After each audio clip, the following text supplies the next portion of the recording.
آج میں نے ایک بڑی کمال کی ایک سنت آپ کے سامنے پیش کرنی ہے، اور نارملی دیکھا یہ گیا ہے کہ اس سنت سے بہت سارے لوگ اب دور ہو گئے ہیں، حالانکہ یہ اتنی پیاری سنت ہے، بغیر محنت بغیر کوشش کے نیکیوں کا انبار لگ جاتا ہے، اتنی نیکیاں اور آپ اتنے بڑے بڑے انعامات کے حقدار بن جاتے ہیں۔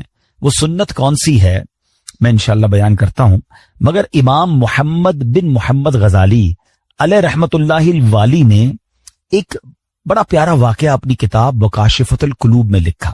مکاشفۃ القلوب بڑی پیاری کتاب ہے۔ واقعہ کیا تھا کہ ایک شخص نے ایک غلام خریدا۔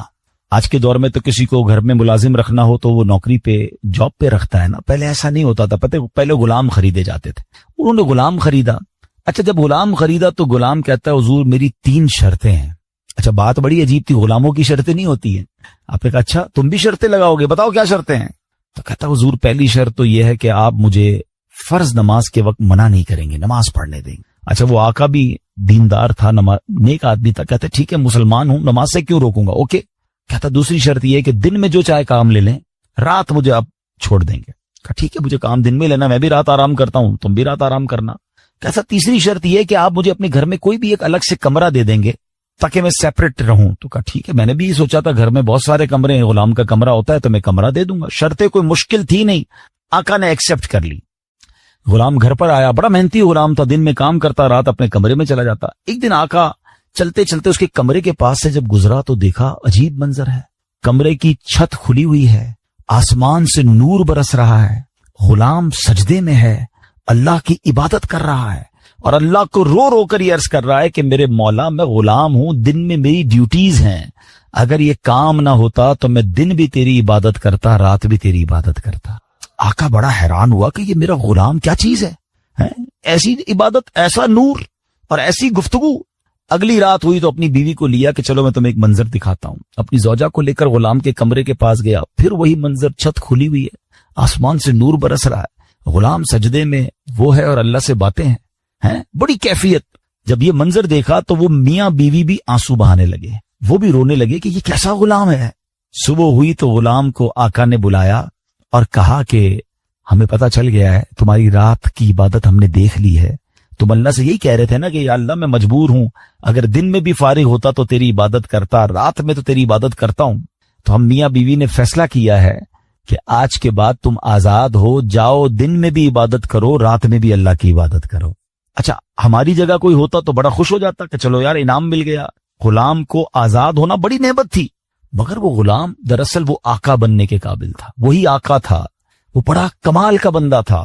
وہ پتہ کیا کہتا ہے، جب آقا نے کہا نا مجھے پتہ چل گیا تم رات کیا کرتے ہو اور اس وجہ سے میں تمہیں آزاد کرتا ہوں، تو وہ غلام اللہ کی بارگاہ میں کہتا ہے یا صاحب السر ان السر قد ظہر، اے راز رکھنے والے مولا، اے صاحب راز، راز تو کھل گیا، ولا ارید حیاتی بعد مشتہرا، اے اللہ میں اب راز کھلنے کے بعد زندہ نہیں رہنا چاہتا ہوں۔ اور یہ کہا اور اس کی روح نکل گئی، اس زمین پہ باڈی آتی ہے اور وہ انتقال کر جاتا ہے۔ اے میرے پیارے اسلامی بھائی، اب غور کیجئے، اس واقعے سے بہت سارے لیسن ملیں گے۔ جو میں نے کہا تھا نا کہ نبی پاک کی ایک سنت بیان کرنی ہے، وہ سنت کون سی ہے؟ وہ سنت ہے ذکر الہی۔ میرے آقا خوب اللہ کا ذکر کرتے تھے، کتنا ذکر کرتے تھے، آپ کو میں اندازہ کرواتا ہوں، آپ کو اندازہ ہو جائے گا۔ نبی پاک سونے سے پہلے اللہ کا ذکر، جاگنے کے بعد اللہ کا ذکر، کھانے سے پہلے اللہ کا ذکر، کھانے کے بعد اللہ کا ذکر ہے، پیارے آقا گھر سے نکلتے ہوئے اللہ کا ذکر، گھر میں داخل ہوتے ہوئے اللہ کا ذکر، قدم قدم پر اللہ کا ذکر۔ کیسے؟ یہ سب چیزوں کی دعائیں ہیں نا، کھانے سے پہلے کی دعا، کھانے کے بعد کی دعا، پانی پینے سے پہلے کی دعا، پانی پینے کے بعد کی دعا، آئینہ دیکھنے کی دعا، سرما لگانے کی دعا۔ اس کا مطلب کیا ہے؟ دعا کیا ہے؟ ذکر الہی ہے نا، اللہ سے باتیں کرنا ہے نا۔ نبی پاک قدم قدم پر اللہ کو یاد کرتے، سورج گہن کی دعا، چاند گہن کی دعا، بارش برس رہی ہے پھر دعا، بادل گرج رہے ہیں پھر دعا، قدم قدم پر دعائیں، کتنا اللہ کا ذکر کرتے تھے۔ اور آج بتاؤ پورا دن گزر جاتا ہے، ہم کتنا اللہ کا ذکر کرتے ہیں؟ یہ غلام کتنا اللہ کا ذکر کرتا تھا کہ رات بھر اللہ کی عبادت ہے، اور تمنا کیا ہے؟ مولا دن بھی مل جاتا تو دن بھی تیری عبادت کرتا، دن بھی تجھے یاد کرتا، دن بھی تیرا ذکر کرتا۔ ذکر الہی پر میں انشاءاللہ آگے بات کرتا ہوں، مگر اس واقعے سے ایک اور بڑا کمال کا میسج مل رہا ہے۔ اس غلام کی عبادت لوگوں کو پتا چل گئی ہے، اس کا راز کھل گیا. وہ کہتا ہے مولا اب جینا نہیں ہے، میں تو عبادت تیرے لیے کرتا تھا نا، میں جانتا تھا مالک تو جانتا تھا، اب تو لوگوں کو پتا چل گیا. اب بتائیں ہمارا کیا حال ہے؟ ہم تو عبادت بہت سارے لوگ کرتے ہی اس لیے کہ لوگوں کو پتا چل جائے، وہ اس لیے کر رہا ہے کہ رب دیکھے اور کوئی نہ دیکھے. اور ہماری اکثریت ان کاموں میں لگی ہوئی ہے کہ دنیا دیکھے میں نے کیا کیا ہے. نیکی کر دریا پہ ڈال، بچپن میں سنتے تھے، اب نیکی کر سوشل میڈیا پہ ڈال. جو کرنا ہے لوگوں کو بتانا ہے، جو نیکی ہے سب کو بتانا ہے. اپنے دل سے پوچھو نا کیوں جی چاہتا ہے کہ میری نیکیاں لوگوں کو پتا چلیں. پتہ اخلاص کی تعریف کیا ہے؟ علماء فرماتے ہیں what is the meaning of اخلاص. اخلاص اس کو کہتے ہیں کہ بندہ جس طرح اپنے گناہوں کو چھپاتا ہے اس طرح اپنی نیکیوں کو چھپائے. بتائیے نا، ہم اس طرح اپنے گناہ، کوئی ہے جو یہاں یہ چاہتا ہو میرے گناہ سب کو پتا چل جائیں؟ کوئی بھی نہیں چاہتا. مگر نیکی سب کو پتا چلنی چاہیے. نہیں، کچھ نیکیاں تو ایسی کیجئے نا جو فقط میں جانوں، میرا رب جانے.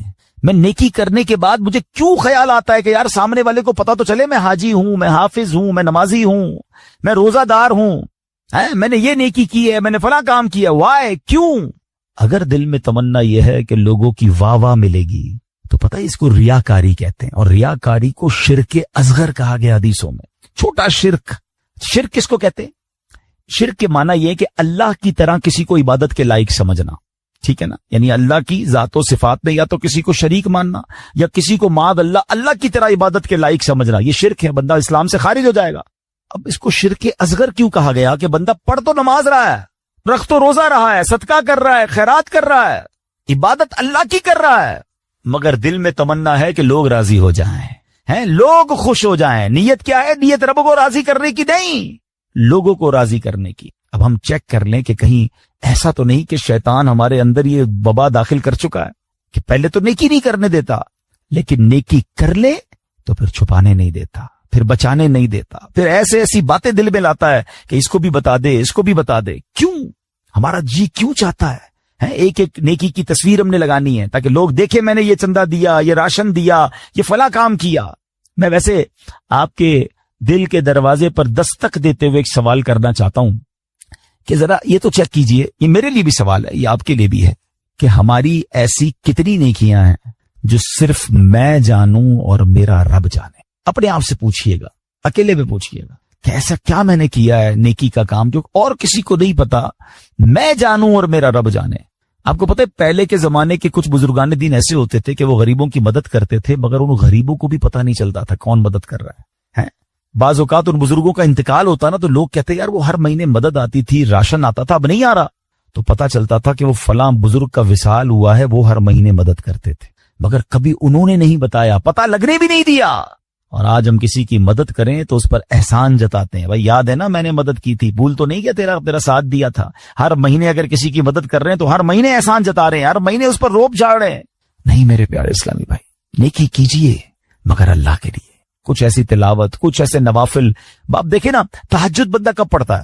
رات کو پڑھتا ہے، بعض اوقات اکیلے میں پڑھتا ہے جب کوئی نہیں دیکھ رہا، دنیا سو رہی ہے، آپ تہجد پڑھ رہے. کیا کمال کا یہ کام ہے کہ میں جانوں رب جانے. مگر شیطان کو صبر نہیں آتا نا، وہ کہتا ہے اس نے تہجد پڑھ لی تو جنت میں چلا جائے گا، اب اس کی تہجد کیسے خراب کروں. تو وہ کیا کرتا ہے؟ وہ دل میں خیال ڈالتا ہے کہ ایسا کرو دوسروں کو بتاؤ. وہ کیا کرتا ہے؟ صبح اٹھ کے کوئی نہ کوئی بہانہ چاہیے. اب کچھ لوگ پتہ ہے کیا کرتے ہیں، یار آج بہت تھکا ہوا ہوں. خیریت؟ کیوں تھکے ہوئے؟ وہ میں تہجد سے اٹھ جاتا ہوں نا. اچھا ماشاءاللہ آپ تہجد بھی پڑھتے ہیں؟ بس اس نے یہ کہنا ہے تو ساڈے دل وچ ٹھنڈ پی گئی کہ انہاں نوں ساری تہجد دا پتہ چل گیا. وہ پتہ تو چل گیا، ڈیلیٹ بھی ہو گیا. بھائی کیوں پتہ چل گیا؟ کیوں بتانا ہے؟ اللہ کرے یہ بات اس غلام کے اس واقعے سے کیسی بات سیکھنے کو مل رہی ہے. مالک کو پتہ چل گیا، حالانکہ اس نے نہیں بتا، ہم تو بتاتے ہیں، اس نے بتایا نہیں تھا، یہ تو چھپ کے کر رہا تھا، مگر پتہ چل گیا تو کہتا ہے مولا اب راز ہی کھل گیا تو اب جینے کا کیا فائدہ. ہائے ہائے، غلام تو نہیں کہوں گا، اس آقا کے صدقے اللہ مجھے بھی اخلاص نصیب فرمائے، آپ کو بھی نصیب فرمائے. اچھا اب بات کرتے ہیں سنت رسول، ذکر الہی کی. ہائے ہائے کیسا کمال کا کام ہے یہ ذکر الہی. اللہ کریم کس طرح قرآن مجید میں ہمیں ذکر کرنے کا حکم ارشاد فرماتا ہے. فرمایا یا ایھا الذین آمنوا اذکروا اللہ ذکرا کثیرا. آسان ترجمہ قرآن کنز الایمان، اے ایمان والو اللہ کو بہت یاد کرو. کتنا؟ نبی پاک علیہ السلام کی حدیث ہے، اللہ کو اتنا یاد کرو، اتنا ذکر کرو کہ لوگ تمہیں دیوانہ کہنے لگے. بس اللہ کی یاد کرتے رہا کرو، ذکر الہی کرتے رہا کرو. ہے مگر ہمارا حال کیا ہے کہ زبان فضول باتیں تو کرتی ہے مگر اللہ کا ذکر نہیں کرتی. ہمارے بزرگ کیسے ذکر کرتے تھے؟ حضرت جنید بغدادی کا نام سنا ہوگا رضی اللہ تعالی، بہت بڑے اللہ کے ولی. آپ کے بارے میں آتا ہے کہ آپ اتنا ذکر الہی کرتے تھے، ایک بار نائی کی دکان پر گئے مونچھیں ترشوانے کے لیے. تو نائی کہتا ہے حضرت تھوڑی دیر خاموش ہو جائیں ورنہ آپ کی ہونٹ پہ کٹ لگ جائے گا، میں مونچھیں کاٹ رہا ہوں، آپ ذکر کر رہے ہیں. وہ کہتے ہیں ذکر کرتا رہوں گا، تم اپنا کام کرو، ہونٹ کٹتا ہے تو کٹ جائے، میں نے ذکر نہیں چھوڑنا. اتنی دیر کے لیے بھی ذکر الہی نہیں چھوڑنا ہوتا تھا. ایک بزرگ تھے اور کبال کے بزرگ تھے، حضرت سری سکتی سے مروی ہے کہ میں حضرت جرجانی کے پاس گیا تو ستو دیکھے، وہ ستو پی رہے تھے، روٹی نہیں کھاتے تھے. تو میں نے کہا حضرت روٹی آپ کیوں نہیں کھاتے، ستو کیوں پیتے ہیں؟ وہ کہتے میں نے کیلکولیشن کی، روٹی کھانے میں اور ستو کھانے میں 90 تسبیحات کا فرق ہے. میں اگر ستو پیتا ہوں تو پیٹ پھر بھی بھر جاتا ہے، مگر میں روٹی کھاتا ہوں تو ٹائم زیادہ لگتا ہے. 90 تسبیحات میں زیادہ پڑھ لیتا ہوں، اس لیے 40 سال ہو گئے میں نے روٹی نہیں کھائی ہے. یار کمال لوگ تھے، نیک تھے، پرہیزگار تھے، نیکیوں کا انبار تھا، مگر اور نیکیاں چاہیے. کیوں؟ ان کو پتا تھا نا اجر کیا ہے. آپ کو پتا ہے ذکر الہی کا اجر کیا ہے؟ ذرا مل کر کہیے سبحان اللہ، الحمدللہ، اللہ اکبر. کتنی دیر لگی؟ 10 سیکنڈ مشکل سے. 3 جملے کہے 10 سیکنڈز. ٹھیک ہے، 10 سیکنڈ میں آپ دنیا میں کیا کما سکتے ہیں؟ بغیر کھڑے ہوئے، بغیر پسینہ بہائے، بغیر کوشش کیے، بیٹھے بیٹھے 10 سیکنڈ میں 3 جملے کہے، کیا کمایا پتا ہے آپ نے؟ میرے نبی علیہ السلام کے سچے وعدے ہیں، جو ایک بار سبحان اللہ کہے جنت میں درخت لگا دیا جاتا، ایک بار اللہ اکبر کہے جنت میں درخت، ایک بار لا الہ الا اللہ کہے جنت میں درخت. مجھے بتاؤ تو صحیح کتنی دیر لگتی ہے؟ آپ نے بیٹھے بیٹھے 3 جنت میں درخت لگا لیے. اچھا یہ تو چونکہ نبی پاک کی حدیث ہے ہمیں عمل کرنا چاہیے، لیکن دنیاوی اسکیم ہو تو آج اگر اعلان کر دوں کہ بھائی یہ فیضان مدینہ میں آپ سب بیٹھ جائیں، آج فجر تک جو جتنی بار سبحان اللہ کہے گا اتنے 1000 روپے ملیں گے. بندہ کہے گا حضرت فجر تک کیوں، آپ گئے 2-3 دن بیٹھ جاتے ہیں، موبائل بند، تسبیح ہاتھ میں، ہر سبحان اللہ پر 1000 روپے، 100 سبحان اللہ پہ لاکھ روپے. اوئے ہوئے آج تو امیر کروڑ پتی ہو کے جاؤں گا. مجھے سچ بتاؤ، سبحان اللہ کہنے پر 1000 روپے زیادہ قیمتی ہیں یا میرے آقا فرما رہے ہیں کہ اس کے لیے جنت میں درخت لگ جاتا ہے؟ تو پھر کیوں نہ ہم جنت میں درخت لگانے کا سامان کریں، ہم کیوں نہ اللہ کو راضی کرنے کا اور اپنے لیے آخرت کا سامان کریں. اور ذکر والے کتنے اللہ کو پسند ہیں. ایک بڑی کمال کی حدیث ہے، حضرت سہل بن معاذ رضی اللہ تعالیٰ عنہ اپنے والد صاحب سے روایت کرتے ہیں کہ ایک مرتبہ محفل نور سجی ہوئی تھی، رسول اکرم صلی اللہ تعالی علیہ وسلم کے ساتھ صحابہ کرام بھی تھے. ایک صحابی نے حضور سے عرض کی کہ حضور یہ بتائیے کہ جہاد میں سب سے عظمت والا زیادہ کون ہے؟ جہاد کرنے والے تو بہت سارے ہیں نا، بہت سارے صحابہ لڑتے تھے اللہ کی راہ میں، تو حضور ان میں سب سے زیادہ عظمت والا کون ہے؟ تو پیارے آقا نے فرمایا اکثرہم للہ ذکرن، یعنی جو اللہ پاک کا کثرت سے ذکر کرتا ہے وہ زیادہ عظمت والا ہے. اب بات سمجھ رہے؟ یعنی سب جہاد کرنے والے کمال کے ہیں، مگر ان میں جو ٹاپ پہ ہے جو سب سے زیادہ ذکر کرتا ہے. اب صحابی کہتے ہیں حضور روزہ داروں میں سب سے زیادہ عظمت والا کون ہے؟ روزہ دار تو لاکھوں کروڑوں مسلمان روزہ رکھتے ہیں نا. آقا فرماتے ہیں ان میں سب سے زیادہ اللہ کا ذکر کرنے والا سب سے عظمت والا ہے. سہل بن معاذ فرماتے ہیں وہ صحابی اسی طرح سوال کرتے رہے کہ حضور نمازیوں میں سب سے زیادہ افضل کون ہے؟ یا رسول اللہ زکات دینے والوں میں سب سے زیادہ عظمت والا کون ہے؟ ایک ایک عبادت کا سوال کرتے رہے. آقا سب کے جواب میں یہ فرماتے رہے اکثرہم للہ ذکرن، یعنی جو اللہ پاک کا ذکر کثرت سے کرتا ہے وہ اس کیٹیگری میں ان لوگوں میں سب سے زیادہ افضل اور عظمت والا ہے. اب حضرت ابو بکر صدیق رضی اللہ تعالیٰ عنہ بھی حاضر تھے، حضرت عمر فاروق بھی موجود تھے. ابو بکر صدیق رضی اللہ تعالیٰ عنہ جو مسلمانوں کے پہلے خلیفہ ہیں، وہ حضرت عمر سے کہتے ہیں اے عمر یوں تو ذکر الہی کرنے والے ساری بھلائیاں لے گئے. تو نبی پاک نے جب یہ سنا تو کہا ہاں اے ابو بکر بات ایسی ہی ہے، جو ذکر اللہ کی کثرت کرتا ہے وہ ساری بھلائیاں ہی سمیٹ لیتا ہے. یعنی ٹاپ آف دا لیول اگر کچھ لوگ ہیں تو وہ کون ہیں؟ وہ ذکر الہی کرنے والے ہیں. اے میرے پیارے اسلامی بھائیوں، اب ہمیں یہ غور کرنا ہے کہ ہم کتنا ذکر کرتے ہیں، ہماری زبان پر کتنا ذکر ہوتا ہے. حضرت معاذ بن جبل رضی اللہ تعالیٰ عنہ کہتے ہیں میری نبی پاک علیہ الصلوۃ والسلام سے ان کی ظاہری حیات میں جو آخری ملاقات ہوئی نا، تو میں نے نبی پاک سے کہا حضور مجھے کوئی نصیحت فرما دیجئے. تو پیارے آقا علیہ الصلوۃ والسلام سے کہتے ہیں حضور کون سا عمل اللہ کی بارگاہ میں سب سے بہتر اور سب سے زیادہ قرب حاصل کرنے والا ہے؟ تو پیارے آقا علیہ السلام نے فرمایا اے معاذ تمہیں موت اس حال میں آئے کہ تمہاری زبان ذکر اللہ سے تر ہو. سب سے افضل عمل. ٹھیک ہے نا. مفتی احمد یار خان نعیمی اس کے تحت فرماتے ہیں کہ اس کا مطلب یہ ہے کہ بندہ پورا دن کچھ نہ کچھ اللہ کا ذکر مختلف انداز سے کرتا رہے. موت کے آنے کا تو پتہ نہیں نا, ملک الموت تو کبھی بھی آ سکتے ہیں. تو وہ جب بھی میری روح قبض کرنے آئے میں اللہ کی یاد میں ہوں, اللہ کے ذکر میں ہوں, عبادت میں ہوں. اللہ اکبر. اب ذرا غور کریں جن کا پورا دن گزرتا ہے اور زبان پر ذکر الہی نہیں ہوتا. نبی پاک علیہ السلام نے فرمایا کہ جس کا آخری کلام لا الہ الا اللہ ہوگا دخل الجنہ, وہ جنت میں داخل ہو جائے گا. اچھا چاہتے سب ہیں. اب اگر میں سوال کروں گا جواب مجھے نہ دیں, اپنے آپ کو دے دیں. آج پورے دن میں کتنی بار کلمہ پڑھا ہے؟ اچھا پورے ہفتے میں کتنی بار کلمہ پاک پڑھا ہے؟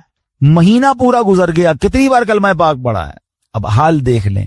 مرتے وقت سب کو کلمہ چاہیے, زندگی میں پڑھنے کے لیے تیار کوئی نہیں ہے. ایسا نہ کریں.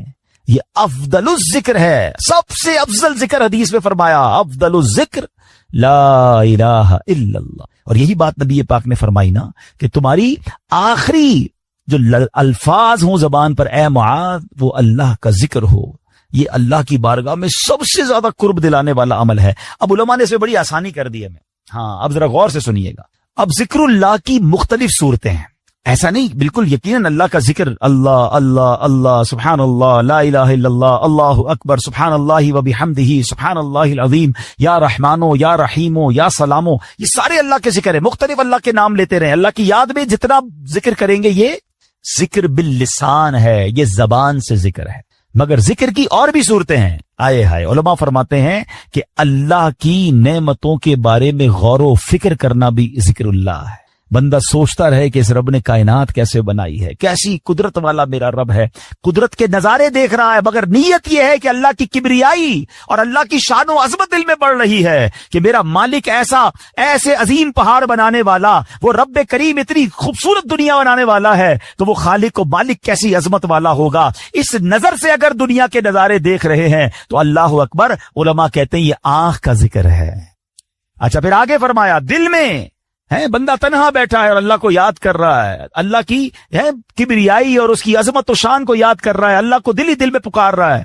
فرمایا یہ دل کا ذکر ہے. اچھا پھر اللہ کا ذکر سننا, یہ کانوں کا ذکر ہے. اور سبحان اللہ, اب مزے کی بات سنیں, نعت پاک مصطفیٰ سننا یہ بھی اللہ کا ذکر ہے. اللہ پاک کے بندوں کی باتیں سننا یا پڑھنا یہ بھی اللہ کا ذکر ہے. ان کا ذکر خیر سننا, سیرت کی باتیں سننا. بلکہ علماء تو فرماتے ہیں عبرت کے لیے اللہ پاک کے دشمنوں کے احوال پڑھنا بھی ذکر الہی میں شامل ہے. اب یہ بڑی عجیب بات ہے. ہو سکتا ہے کسی کے ذہن میں سوال آئے کہ ٹھیک ہے اللہ کو یاد کرنا, اللہ کا ذکر کرنا یہ تو ذکر الہی ہے, اللہ کے محبوب بندوں کا ذکر اللہ کا ذکر کیسے ہو گیا ہے؟ اللہ کے نبی علیہ السلام کا ذکر اللہ کا ذکر, بلکہ دشمنوں کے احوال پڑھنا یہ اللہ کا ذکر کیسے ہوا؟ مفتی احمد یار خان نعیمی رحمت اللہ تعالی علیہ نے بڑی پیاری بات بتائی. فرماتے ہیں ایک ذکر ہوتا ہے بالواسطہ اور ایک ہوتا ہے بلا واسطہ. بلا واسطہ کیا ہے کہ اللہ ہی کا نام لے رہے ہیں, اللہ ہی کا ذکر کر رہے ہیں, اللہ ہی کو یاد کر رہے ہیں, یہ تو براہ راست اللہ کا ذکر ہو گیا نا. بلا واسطہ, نو واسطہ, کوئی بیچ میں واسطہ نہیں ہے. مگر بال واسطہ ذکر الہی کیا ہے کہ اس کے محبوبوں کی محبت کا چرچا کرنا, اس کے دشمنوں کی برائی کا ذکر کرنا. اور وہ کیسے لاجیکلی اب سمجھایا مفتی صاحب نے. اب میں آپ سب سے ایک سوال کرتا ہوں, قرآن پاک اللہ کا ذکر ہے کہ نہیں ہے؟ بتائیے.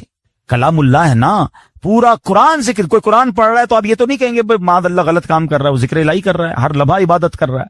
تو اب قرآن میں کہیں تو اللہ کا نام ہے, کہیں تو اللہ کی کبریائی ہے, کہیں تو اللہ کی قدرت کے نظارے ہیں.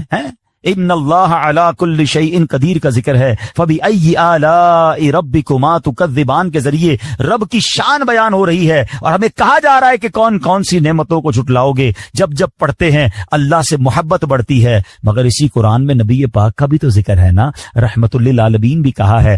نبی پاک کو خاتم النبیین بھی فرمایا گیا. کہیں یاسین, کہیں طٰہٰ, کہیں مزمل, کہیں مدثر, کہیں والضحیٰ, کہیں واللیل اذا سجا. ارے کوئی قرآن پڑھ رہا ہے اور محبوب کے پاک کا ذکر بھی کر رہا ہے, مگر دراصل وہ ذکر الہی کر رہا ہے. نبیوں کا بھی ذکر, حضرت موسیٰ کا ذکر ہے, حضرت